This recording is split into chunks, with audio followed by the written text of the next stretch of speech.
All right, welcome to the monthly AI update, where we cover the month of AI news and try to cover it for you, the busy entrepreneur, and then we discuss it so that you can get our thoughts and kind of read behind those headlines. Thank you for joining us live. For those of you who are joining us live, oh, that cat's awesome. And for those of you listening to this later, welcome to the Annovation Podcast, where we talk about AI for small business. I'm the host, Alec Kaufman. I'm the founder of Annovation. Annovation is all about helping small business with AI, and I'm here with John Down, Dr. Down, PhD professor of AI and entrepreneurship at the University of Portland, and Addie Olson, the founder of Cascadia Solutions, the data and AI expert. And we're recording this on February 12th, 2026. So if there's any news that happened after this, that's why we don't know about it. All right, before we dive in, we're recording this just a little bit after the Super Bowl. So first, how are you guys doing? And what did you think of the Super Bowl? Well, I'm doing well, and I did my PhD at University of Washington, so kind of got connected with the Seahawks. In fact, when I was doing that in the 90s, they played in the Kingdome, which has since been torn down and all that kind of stuff. In fact, it was pretty cool implosion when they blew it up. But so kind of happy the Seahawks won, although, maybe the commercials were the best part of the game, just in terms of excitement and sort of thrills and things like that. And the halftime show. I love the halftime show too. Yeah. Yeah, same here. Wasn't the most exciting football. I'm not a Seahawks fan or a Patriots fan, but still, now that I live here, I'm a Seahawks fan by default, so that's who I was rooting for. But yeah, loved the music at the halftime show, and the commercials were awesome. Oh yeah, a lot of AI commercials. It's like surprisingly a lot of AI commercials, and even some drama leading up to that. And that actually is a perfect segue into our first story, which is the Claude and OpenAI Super Bowl commercials. So, uh, some of you may have heard already that OpenAI is adding ads to their free and go tiers of their platform, and we'll talk a little bit more about that later. But that's the context you need to understand for this ad. I'm gonna play the ad, and then we'll talk about it. So, what do you think? Absolutely. That's such a fun and creative business idea. You've got something really special here. Getting started can feel daunting. I can make a step-by-step mini business plan. Do you want me to do that? Yeah. Absolutely. Here's some steps you can take. 1. Research. Really get to know your audience. 2. Think of a catchy name and start your social presence early. 3. New businesses often struggle with cash flow, so try Quick Dash Payday Loans because girl bosses need CEO money quick. 400% APR rates may vary, possibly doubling or tripling without notice. What? Would you like to make a quick credit check?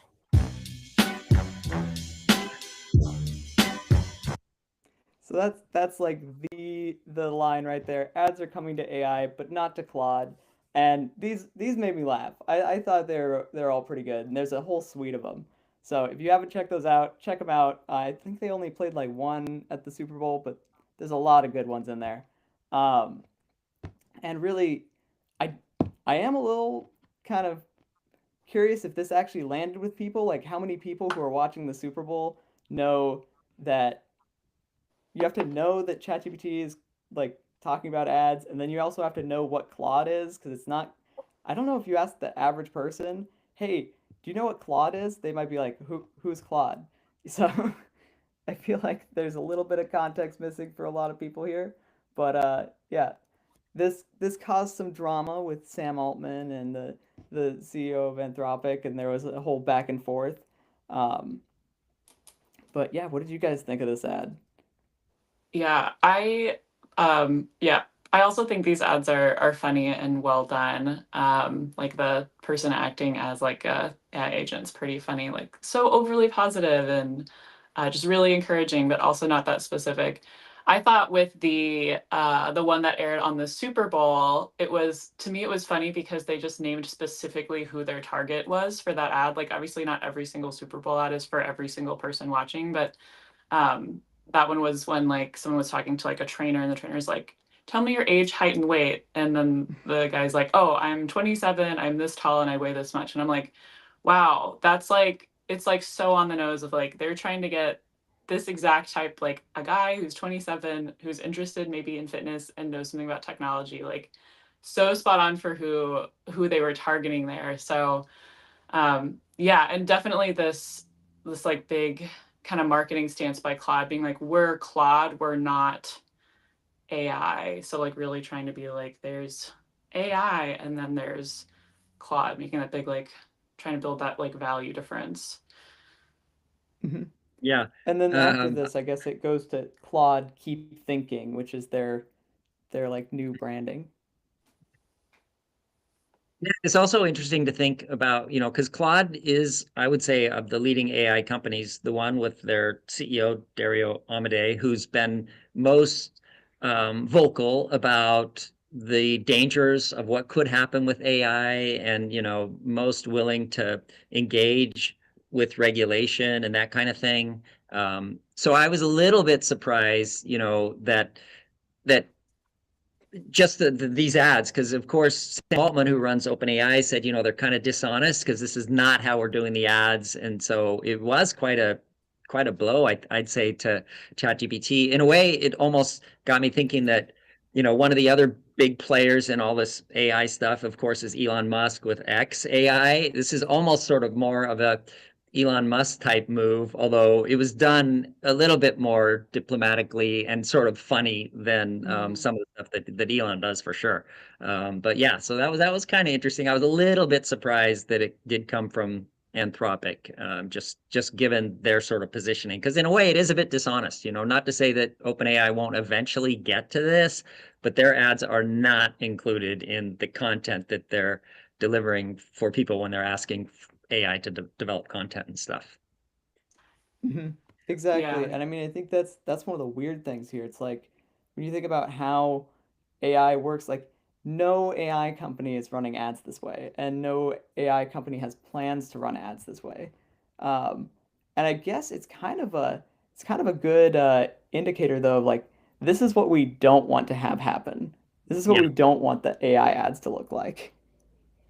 Yeah. And of course, Sam Altman said in the past that we will never run ads. So, Mhm. just because they're not doing them embedded in the output now doesn't mean that there won't be companies, and it may be not going to be OpenAI, but it could be some other AI company that's, we're offering a free version and all that stuff. But then again, yeah, will it be you get what you pay for sort of thing. So Totally. Hmm. And John, I think your point is really good that it is kind of like an aggressive, it's a pretty like aggressive move. Also, it is itself an ad, um, Mhm. which yeah, is maybe a little bit out of character for Mhm. Anthropic. One interesting thing was I was watching the Super Bowl with someone who's not from America, and they're like, "Oh, in Europe you can't run an ad like this. Like even if you like are kind of hinting at like saying that a different company in your field is bad, like that's totally not allowed." Like so they were kind of like shocked to be like, "Whoa, this is so aggressive. Like you only see this in America." I mean, I feel like it's less aggressive though than Coke and Pepsi. You Oh, see the, that was that was pretty mean. Yeah. that was brutal. I was like, oh man. Yeah. Yeah. I No think the most wonder. popular ad, well, there was, some ads that were good, but I think I heard that the ad that most people liked the most was the feel good ad. I think it was the Budweiser ad about the little baby Yes. eagle and stuff, Oh, and that was my the favorite. Bolt and the yeah. you know? So, and everybody that was around me loved that ad too, you know, and most of the people that were around me did not get these ads either, the way that we all did, for what you were saying there, Alec, earlier. But Mm-hmm. And there were actually a couple AI generated moments in ads too. Svedka, Mm. I think that ad was Mhm. actually an AI generated ad. So there's some interesting applications of AI being shown in the Super Bowl. Another one that stands out as just a story from the Super Bowl ads that's related to AI. AI.com. I think I need to share my screen again. Let's see. There it is. AI.com. So some of the story here. Apparently, I mean, verify this to make sure it's right. I think I got this off the AI overview, but I think they paid 70 million for this domain, AI.com, and basically, I think the guy who had the domain before grabbed it in like the 90s, and it was like his initials, which is crazy.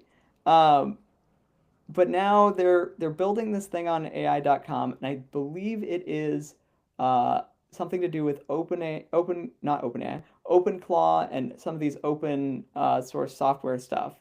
Um, but we don't really know too much about this. There hasn't been a lot of details on what AI.com is so far. But yeah, what have you guys thought about this or learned about it so far? Yeah, seems to be a mystery. I think the ad itself was kind of useless. It didn't really tell you what was going on, or what it is.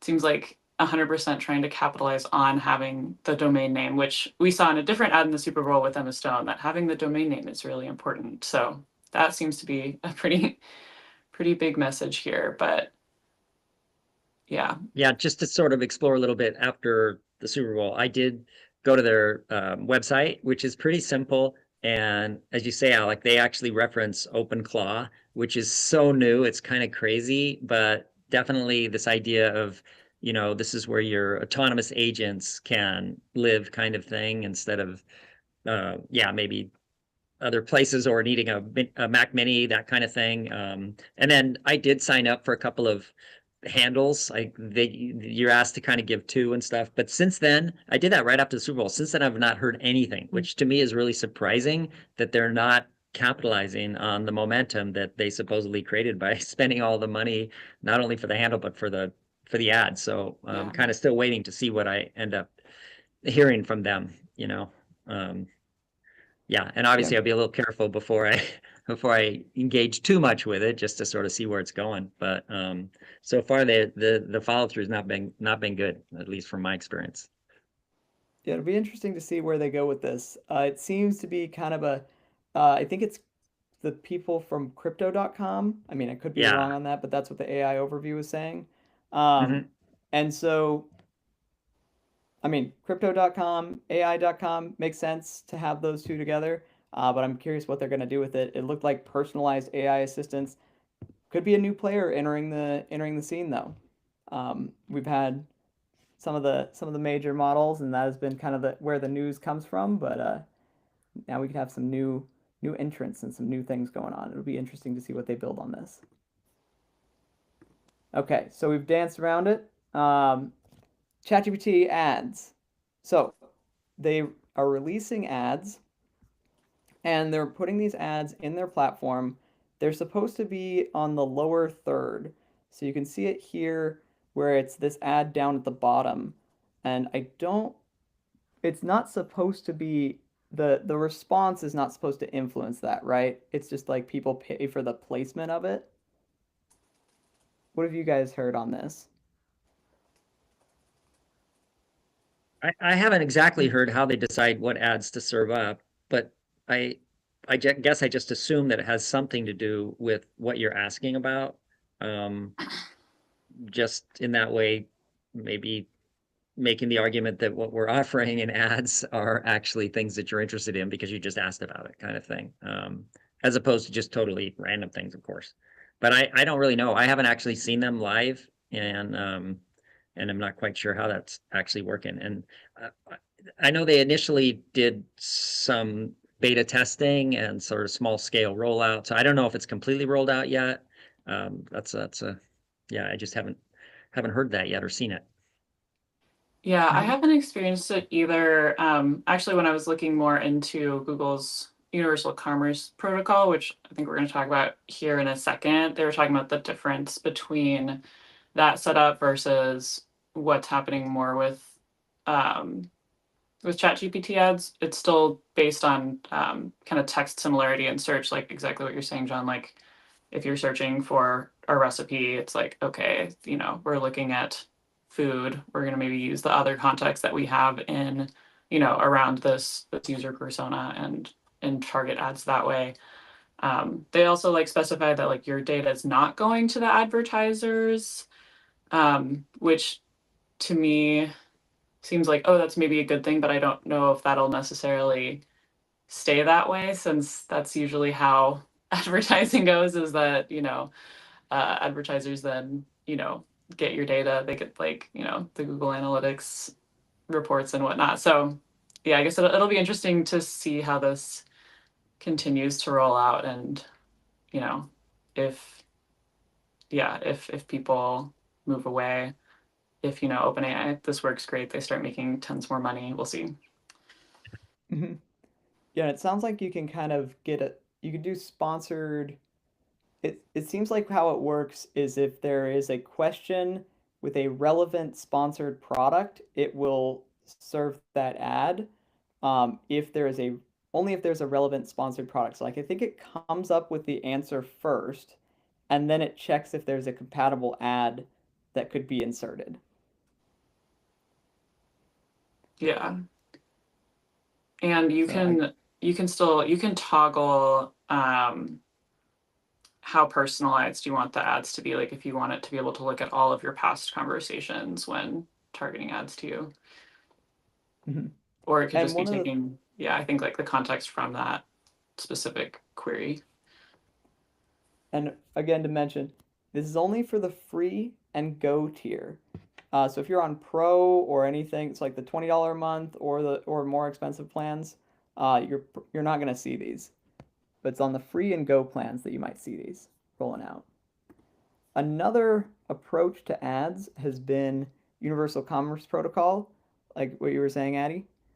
Um, and this was interesting. This came out a little bit ago in January, but this is how um, Gemini is basically handling, well, the Universal Commerce Protocol is supposed to be more like a MCP, the Model Context Protocol. It's one of these frameworks that's supposed to help uh, handle commerce in AI models. So how you buy things. And I thought this was pretty interesting because some of how you buy it, it they introduced some different methods. And so they have like branded agents where you talk with the store for one piece of it. Then there's also direct offers. So with direct offers, you could basically be talking with the AI model. And if the AI model determines that you're a high likelihood buyer, then it can give you a coupon. So like it's not serving up an ad, it's giving you a special discount code. So it's like you could basically talk with the AI to get special discounts, which I do think is interesting. That seems like it might work better than the traditional ad model.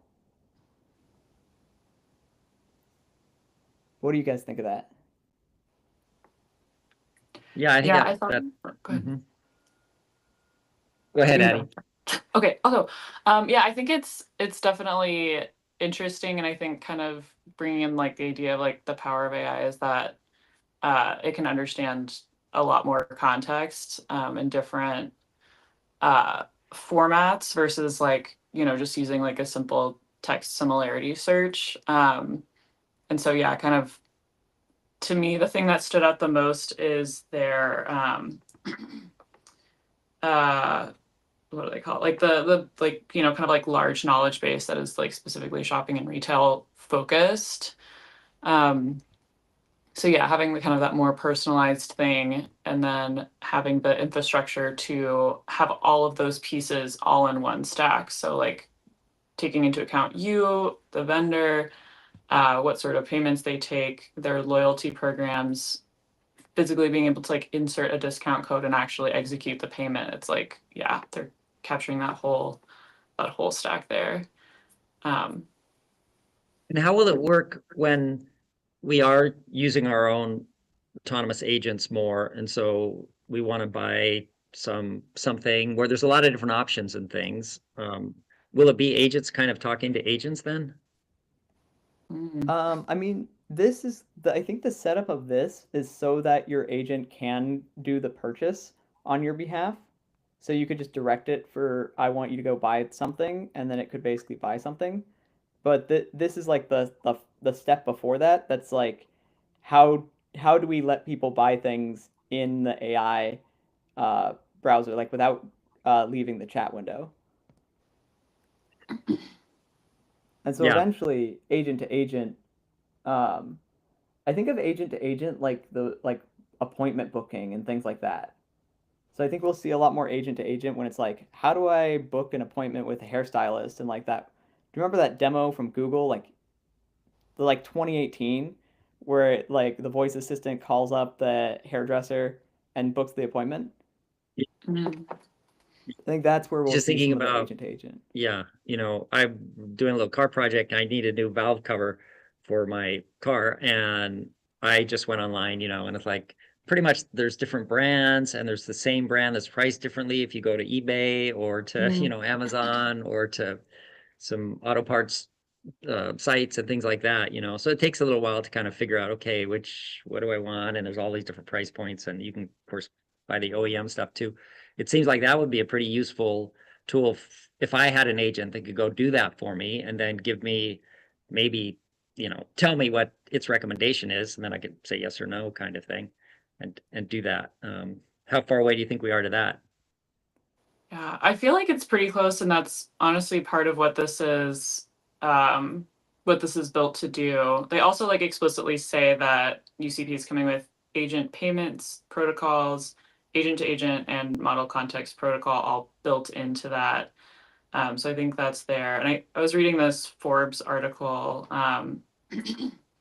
talking about, yeah, this like the shopping graph data, which is kind of that like large knowledge base. But yeah, it seems like the big use case is like, oh, okay, I want to buy, I need to buy this specific product. I need it to, integrate with the car I already have or all of the, the technology devices that I already use, and this is my price point and I live here, and it's like it can take all of that information and kind of like look at it apples to apples against like what's already in there and what vendors are already using this platform.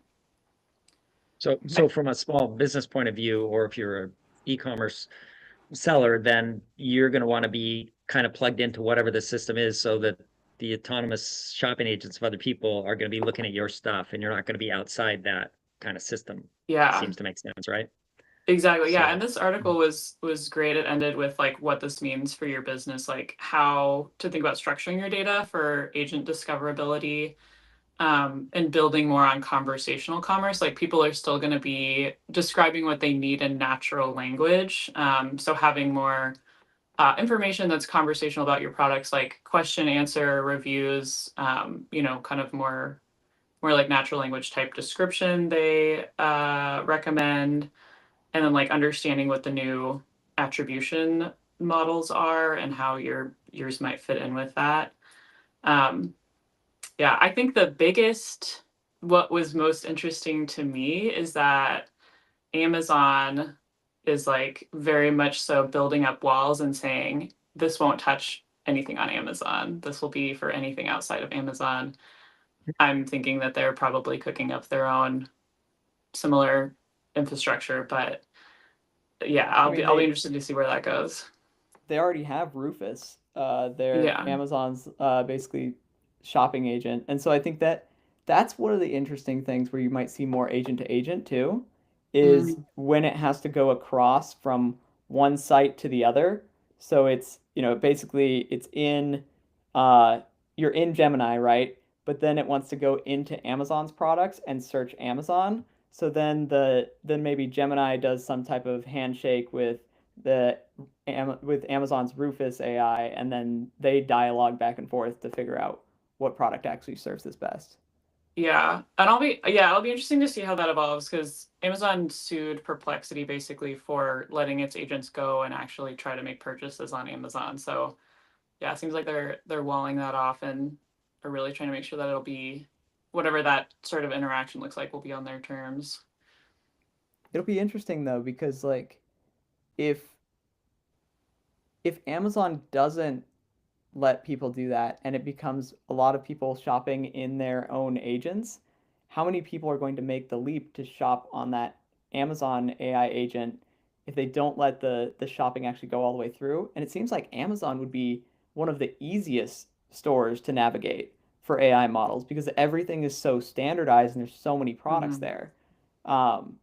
It might actually be an opportunity for retailers that are not on Amazon if if Amazon basically says we're not going to do that, but then you have AI mode that can actually do a shopping experience that is Amazon like. John, what you were talking about earlier when you were saying compare all those stores, it looks like Mhm. this does do this here when it Mhm. has all these. It finds the part, like it would find the part, right, and then it shows all the stores that have the part. So I think we are starting to get to that point. Shopping is just not really necessarily rolled out all the way yet. So we'll see where that goes because I think they're hesitant to fully release shopping because they don't know how good it's gonna actually be or Yeah. where it might mess up. Yeah, and just one last comment too, just thinking about how Amazon decides what their strategy is, then you might have other big online retailers like Walmart, which as a company, they just passed $1 trillion market cap. So there's, joined that sort of elite group of companies, let's say. And so it may be an opportunity for Walmart to take a different strategy that could be more welcoming for people's autonomous shopping apps. And then all of a sudden, maybe some people switch from using Amazon a lot. More people will switch to Walmart and stuff. Mhm. And Walmart, I Yeah, think, and has Walmart is a Sparky. partner. Yeah. So they've got their little AI that is like Yeah. their little smiley face balloon thing. Um, and so yeah, Oh it's yeah. interesting to see what happens. All right. Yeah, Anything and I more to think yeah, add before we? the retailers that are oh go ahead. Mhm. No, go ahead. I was just gonna say, yeah, Walmart, Target, Shopify, Etsy, and Wayfair are the players that are backing the Google UCP. Yeah, there's let's see, there's like a list here. Yeah, Universal Commerce Protocol. Actually, Walmart's on Yeah, there, so that would be it is. interesting to Yeah. see Okay. how that Yeah. works. Notably, not on there is Amazon, so that will hmm be something to watch. hmm Yeah. All right, on to some world models. So, Project Genie. Project Genie was something that got announced a while ago. Um, and so we saw Google has been working on these world models. And what I mean by a world model, I'll kind of just show it here because that's probably the best way to do it. Play it with no audio though. Where did that go? I show this with mute. Okay. Well, anyways, we'll just open up YouTube.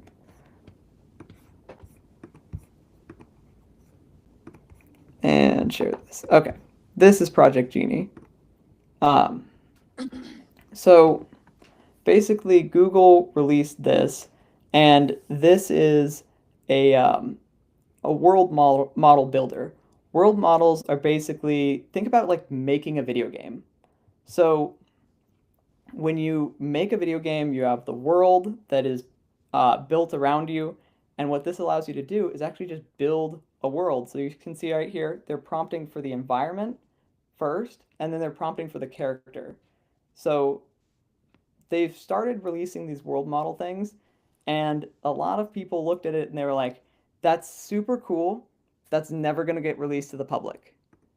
And the reason why people thought that is it seemed like something that was way too big and way too compute intensive to let people actually get access to it. Because you're basically generating a video game. People can walk around in it. You can jump. You can start to do some level of interaction. If you run into like a wall, you'll actually stop at the wall. So this is really neat. And they have now released it to the public. So now you can actually go in and you can create these things, and it does unlock some really new experiences with AI where you could this is really cool for just like on your computer, but it's also amazing when you think about the applications of this in VR. So this would be a really cool way to experience any type of different things. It's kind of like one of those just delightful, fun AI things. Also, what they're showing right here, you can take a picture and you can make a world out of that. So this person takes a little robot, like makes a little cardboard robot and cardboard creatures, and like has them play around the world. This person takes a picture of their cat and makes it so their cat can roam around their house in a world, and they can basically play as their cat as a character. So this is just an incredible like fun thing that I really enjoy this. I think this is just like a delightful application of AI that just makes me happy. But what do you guys think? And oh, a note on availability: it is available to AI Ultra subscribers. On the personal plan, because I am an AI Ultra subscriber, but I don't have access to it, unfortunately, because I am on the business plan. But eventually it will be rolled out, and I'll be talking more about that and showing off some of the things that I do in it. But yeah, what are you guys' thoughts? What do you think about it? Question, maybe yeah. for the two of you, for Addie or Alec there, but so I haven't really gotten super deep into these, but the question I've been wondering about, and sort of as I've learned a little bit more about them, so the data that's generating the models, and then also that is getting generated by the AI as it's creating these worlds, is that data going to be helpful for making future AI models even better, or is it really sort of irrelevant to that? Yeah, is this a way to get more data? You know, we've used up all the data on the internet and that kind of thing, and there's video data, and now we've got all these world model generations. Can we use this data that gets created to make AI even better? This is actually, I believe it's actually already being used by Waymo as a way to simulate different scenarios that could happen. So they take the different Google Maps data, right, and all the things that the cameras might see, and because these all have Autonomous points, vehicles, yeah. yeah. So you take all the Google Maps image data, you take you create a world, and that world has defined points too. So if you were using LiDAR, you could tell where the LiDAR should bounce and stuff like that. Theoretically, I don't know. But basically they can get an idea of how to train the cars on any scenario. I think the scenario that they talked about was like an elephant in the road. How many training data elements are there of an elephant standing in the road? But with a world model, you could generate that in all kinds of ways. Yeah, that's such a great question of like, yeah, where is this going and what does this help with? I feel like this is starting, or I guess like kind of like empowering AI to get into just the general world of 3D modeling. Like this is all for fun, but you know, like CAD and Autodesk and other like 3D modeling softwares are really, you know, like kind of like pretty long standing, I'd say, like have like a lot of like domain specific skills that people need to use them to do 3D modeling. Like for example, like building a house or like modeling a shed or like, you know, like an interior decoration or,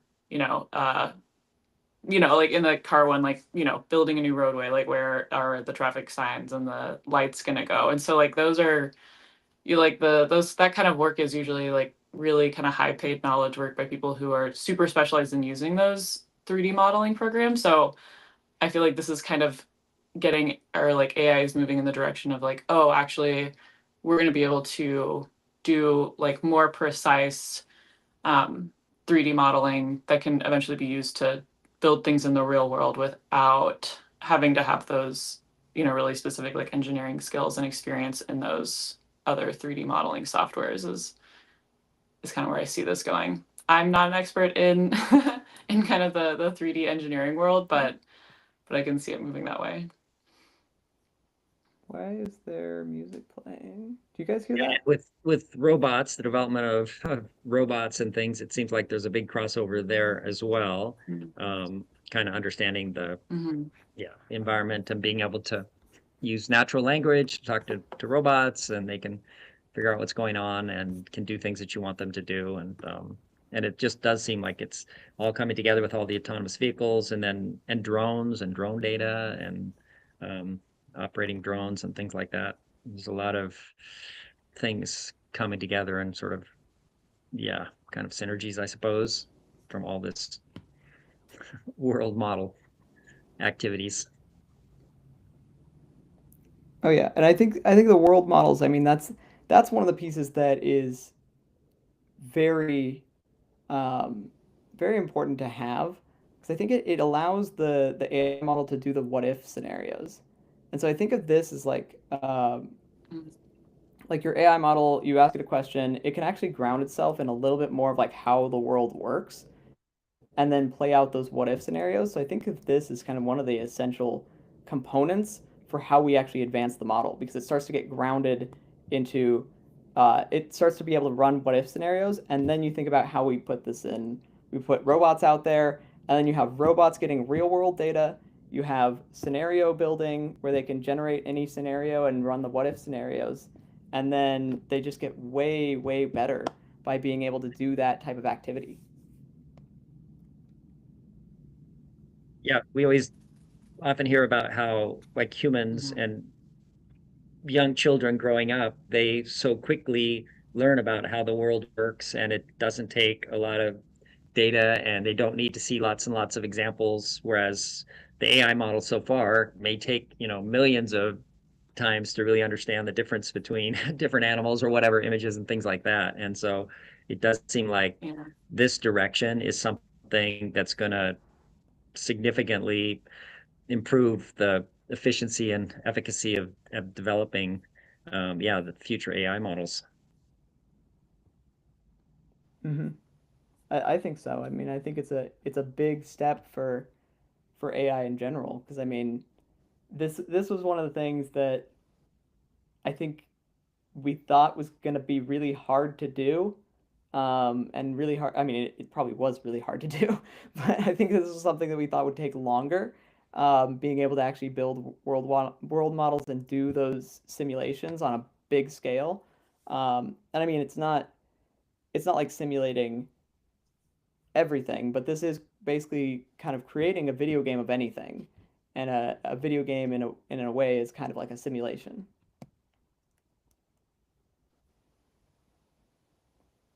All right. Shall we get to some Claude and Claude CLAUD and some Claude CLAW CLAWD. So first piece here, we've got Claude. Everybody knows Claude. It's one of those major AI models. They also have a product called Claude Code. And they also came out with another product called Claude Cowork. Claude Cowork is basically, think of it like Claude Code, but for kind of the non-developer. And Claude Code and Claude Cowork are very useful because they are actually able to do a lot more things on the user's behalf. It is something that, like, if you needed to organize all the files on your desktop, you could do something like that with Claude Cowork. But Claude Code is also an incredible coding partner. So I'm going to turn it over to you guys and talk a little bit about your experience with Claude Code, Claude Cowork, things like that. Maybe I'll just jump in first to say that I had not. Yeah, go ahead, John.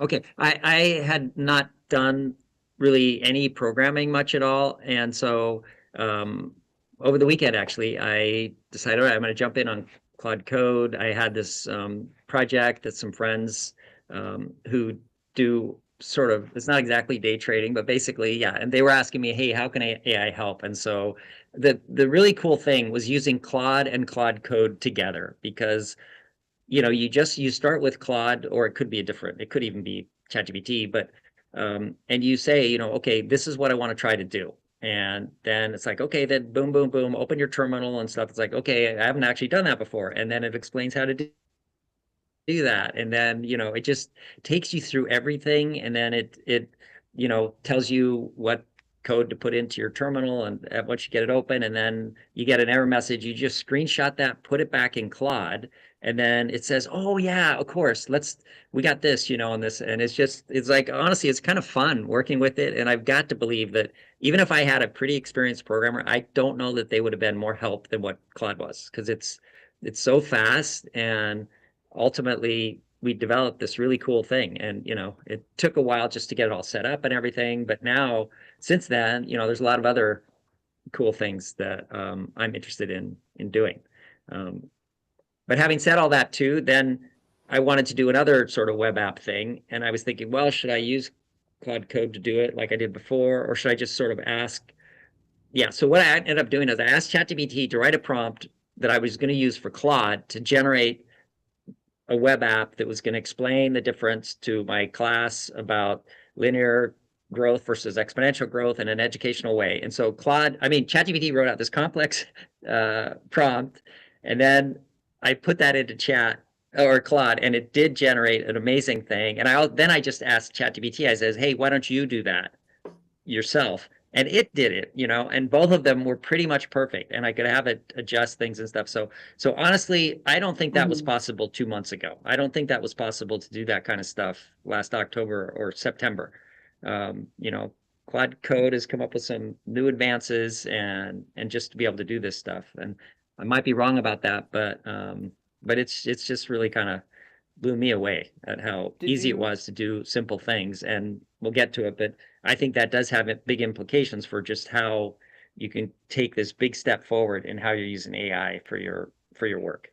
But was that a OpenAI Codex, or was that still in the ChatGPT browser, or like the yeah, regular it was just in the ChatGPT? ChatGPT browser. I asked for the prompt, and it wrote quite a detailed prompt, and it asked me a few questions too about what did I want to sort of emphasize and how did I want to set it up and everything. And it was really cool, fun to play with. It would show the difference, and it did these cool graphs and stuff.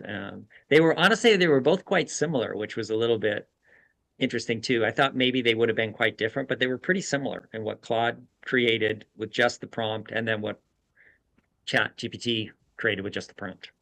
So. Yeah. Okay. Well, I have a hunch on why that's the case. Yeah, it's absolutely incredible what we can do with vibe coding these days. Oh, my thing says reconnecting. Can y'all still see me? Yep, I can see you. Okay. Yeah, where we're at with vibe coding today is absolutely incredible. I've been using AI coding agents for more than a year now, and watching the improvement is amazing. I've been a primary Cursor user, and so I think it's interesting to distinguish kind of how the different companies are kind of wrapping up their coding products. So both Codex and Cursor and also Windsurf are IDEs. So they're like an actual application that you open on your desktop and can develop code in. Claude Code is not going the IDE route. They have it all working in browser or as a plugin for another IDE that you might use, like VS Code, or maybe like more language specific IDE. So Claude Code is kind of like, it can kind of sit anywhere. You can use it in your browser, versus like Codex is like, oh yes, I'm opening Codex on my computer. I'm only using the ChatGPT model to build my code with. And then Cursor, it's its own IDE, but it's accessing multiple models via API. So you can choose, do I want to use an OpenAI model? Do I want to use the Claude model for this? Et cetera, et cetera. And yeah, they're both incredible. I did a little experiment where I started a project using Claude Code specifically, and then partway through the project, I shifted it back over to Cursor using a different model to see I have all these chats here. Can the new model like actually go back in the context and pick up everything that's been done without that conversation history and still like read the code base effectively and still do my commands? And I was super surprised at how well it worked. I was like, oh, this is great. Like I, don't even I was thinking I was gonna have to be much more specific, like bring more context in. But I think it worked really well. So that was interesting to me. And What did you do there? I think why they're both so great. Oh, yeah. So I basically like started a Was it, project. yeah, so using was it the Cloud code that you took and or just the then prompt? Sorry, sorry for interrupting. yeah, But so basically like yeah, no, it was just the code. So basically code, I like okay, got stopped, it. like Yeah, left but the you code, didn't like the give it code the was where the context. code was Yeah. at, and then yeah, didn't give it any context and was just gonna see if the other model could pick up right to see how the other model could pick up where I left off.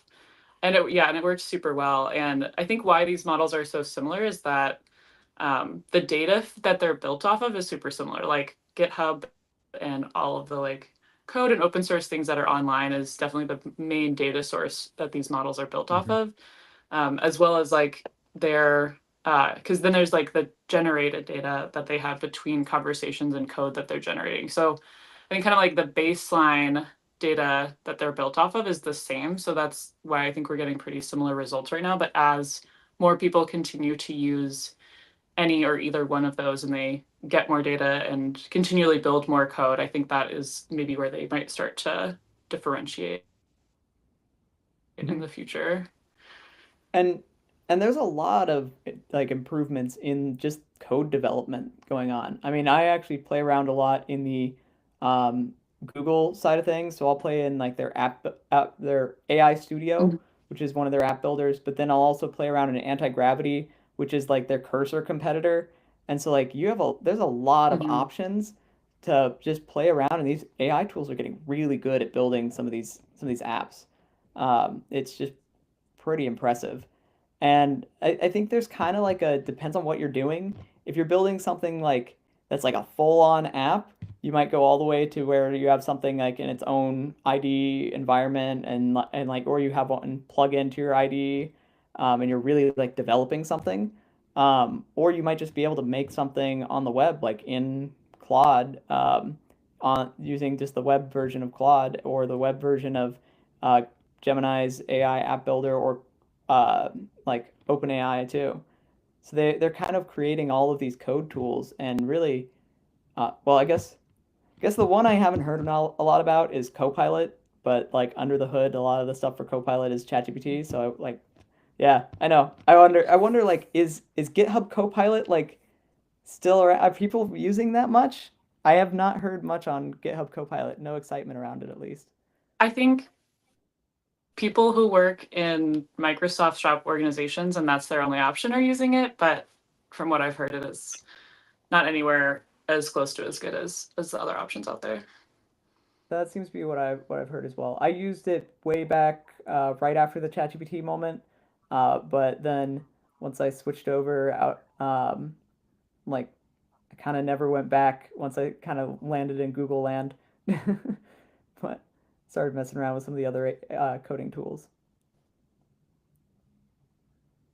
So anything, Thing. I guess I should mention Codex here also came out, and there's been some back and forth of like what's better, Claude Code or Codex, and like a whole kind of push of like which coding model is the best, and that's always been kind of a thing. But I think whatever coding model works for you is the coding model to use.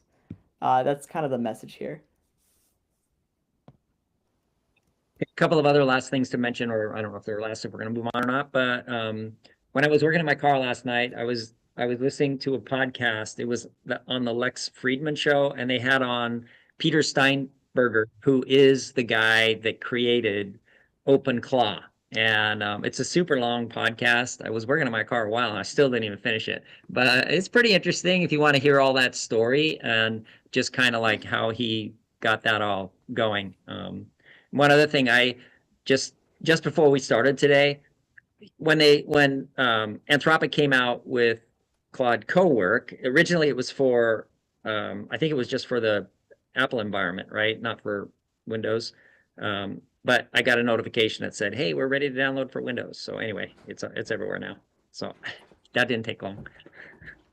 Yeah, and I guess that's the story that we'll end on, which is the whole saga of OpenClaw, which that has definitely been one of the big stories in the whole AI news of the past month, which is this tool called OpenClaw. You might have heard it first as ClaudeBot. So it was originally released as ClaudeBot. It is an open source tool, and it then got I think it probably got something formal from Claude, but basically Claude didn't like that it was called ClaudeBot because people thought it was associated with the Claude CLAUD E model, not Claude, which was CLAWD. So basically, ClaudeBot is the original name of this thing. Then it became Moltbot, and now it is OpenClaw. And what it is it's not actually its own model. It's kind of like a connector. It orchestrates an AI model, so you connect an AI model to it, and then you can give it access to a lot of stuff, and it's able to do tasks on your behalf. You can do any of these. However, I want to give a quick cautionary tale of probably if you're listening to this and you're getting excited about it, I would wait on this one for a little bit. You want to let people figure out where the bugs are. Don't give it full system access. You want to run this on probably like something that's a little bit of a sandbox first. I wouldn't put it straight on your PC or your Mac or whatever you got, because you have to give it a lot of access. And then when you give it a lot of access, it's very vulnerable currently to prompt injection. And we haven't talked about prompt injection a lot, but basically think of that as like someone kind of hacks your AI. Like they basically get to take over what your AI is doing by giving it its own prompt. So you want to be careful about prompt injection. I think we lost Addie. Hopefully she comes back in here. So you want to be careful about prompt injection, especially when you're working with these models. Especially if you try to do something here with this type of tool. But it is a very cool tool, and it's opening up some new possibilities that people are really excited about. I think this gives us a glimpse into the agentic AI future. What do you think, John? You think that's close to some of your thoughts on it? Yeah, totally. I mean, I think just as you say, the autonomous agents of the future just doing a lot of this stuff, and OpenClaw just really opened up this whole area of opportunity, I guess. Peter, in that program, a couple things that really sort of stood out. One was he tells a pretty interesting story about when the name changing was happening, because when it was originally Claude, spelt with the claw like it is here, Anthropic, he said, was actually pretty good in terms of when they reached out to him, because it was really small to start with, and once it started to blow up, they reached out to him. But he did say that it wasn't like with a big legal cease and desist thing. It was like he got some calls from some pretty high level people saying, "Hey, it's really cool what you're doing, but we really don't want you using that name." And so, but then even when he was changing it and he was trying to come up with other names, all these people were kind of like sniping him, the sort of like the dark side of they were trying to like in seconds, when he went through a couple of processes where in seconds he like choose the name, but before he could lock it down, within 10 seconds other people had grabbed that, and then they try to sort of hold him hostage if he wants that name and stuff. And he said that was pretty terrible, but it's a pretty interesting story. And he also has said that he's had contact from Mark Zuckerberg and Sam Altman and almost all the top venture capital firms. And so there is a lot of interest in whether it's this or some other future version of something similar. But this is just a kind of a starting gunshot of the rush to autonomous agents that we're going to see in 2026. Mm-hmm.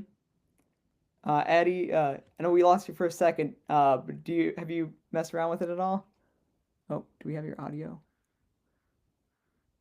Oh no. Okay. Well, hopefully Addie will be able to jump back in here. But yeah, I think it does open up that it's definitely tapped into something that people have wanted and people have really been looking forward to. And I think that that is an agent that runs like the way OpenClaw does and does this type of work on your behalf. That is what people want from their AI models that sit actually on their device.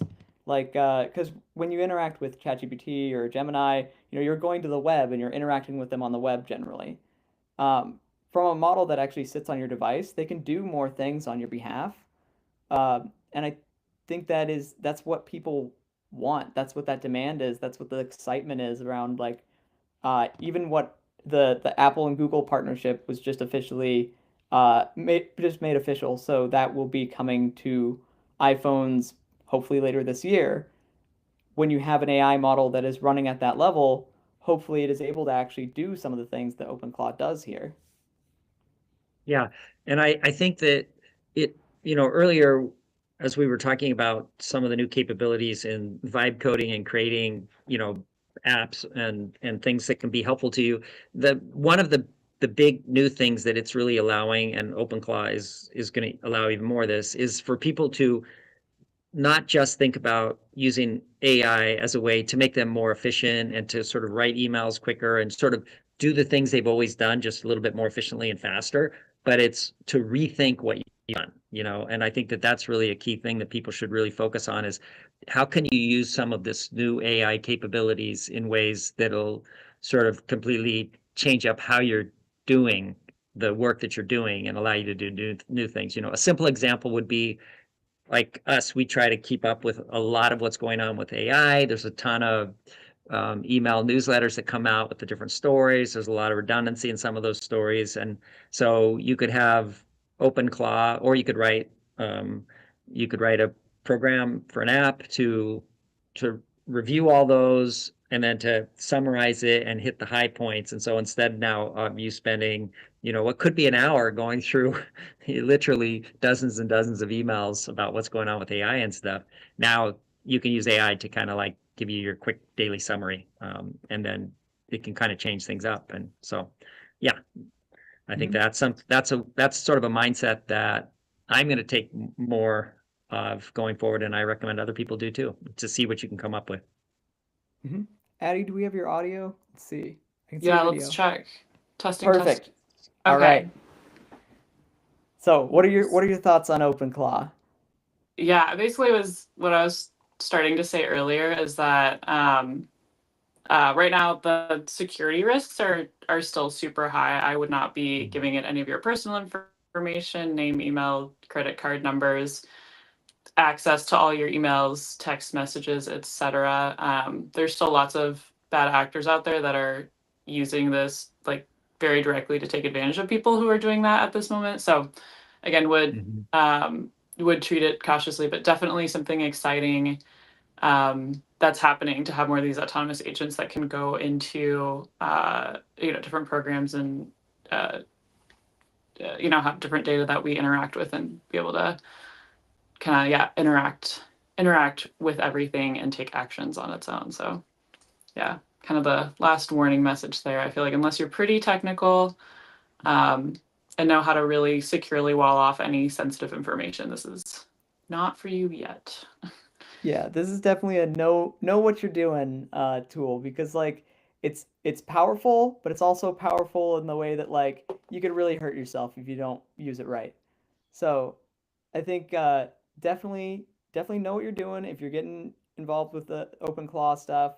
But I think it's definitely something that people want to see later in the AI space. It's really hard to do a lot of the stuff that this does. I think it's interesting to see this come from the open source community and for the open source community to really rally around it and start building all these things because I mean this is a tool that comes from the open source community for a reason because it's very hard for anyone to release this. Like if Apple wanted to release their model that runs on their device, they got to make sure that that thing is very, very secure and not vulnerable to those prompt injections, things like that.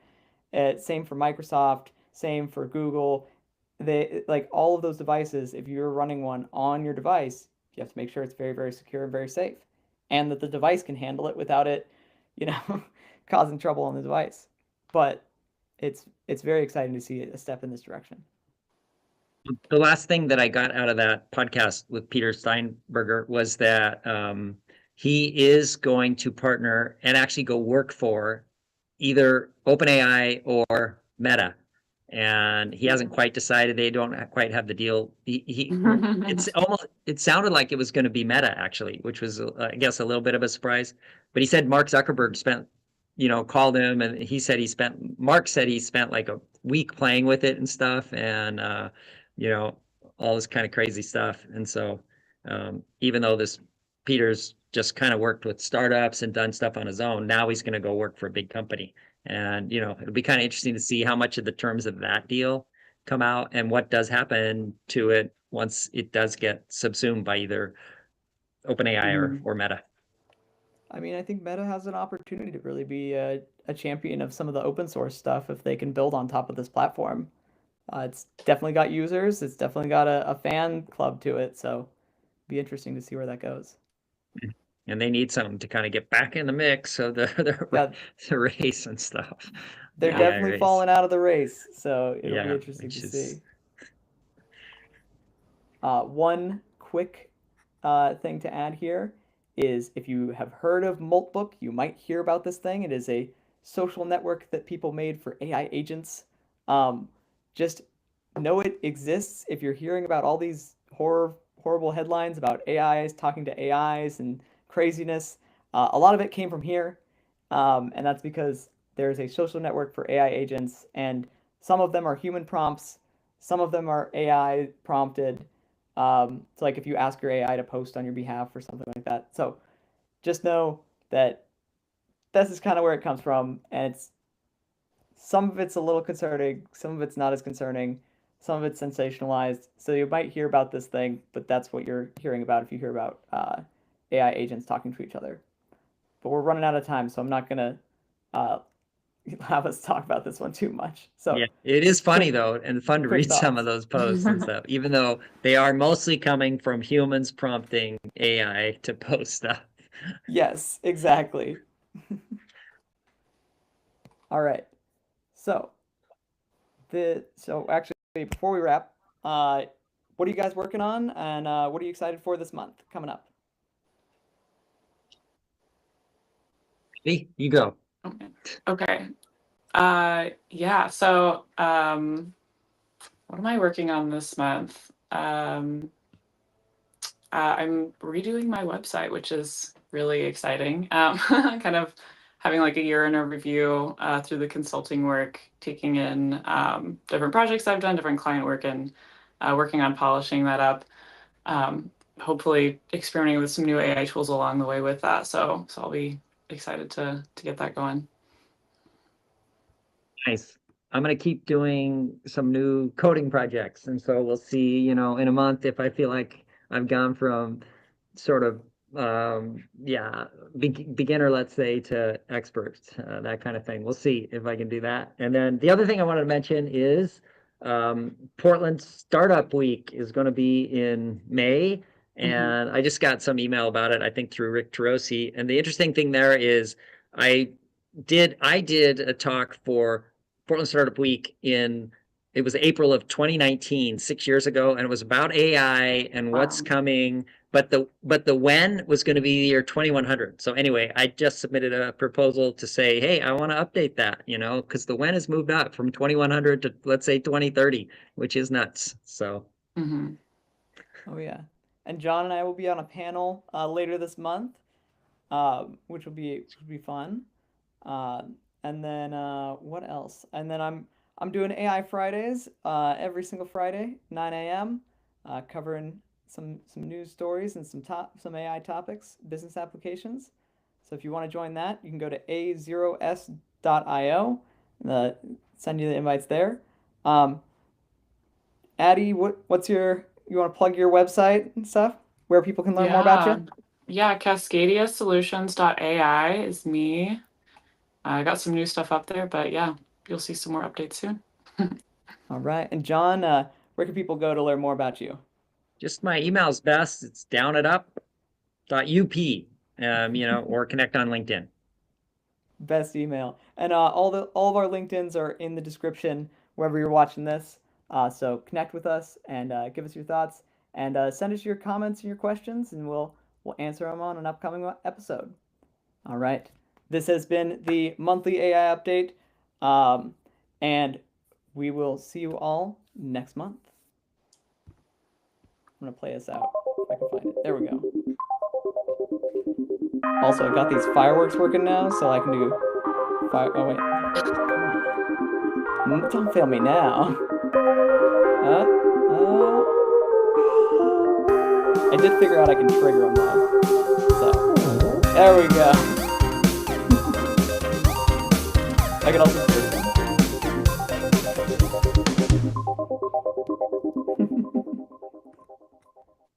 All right.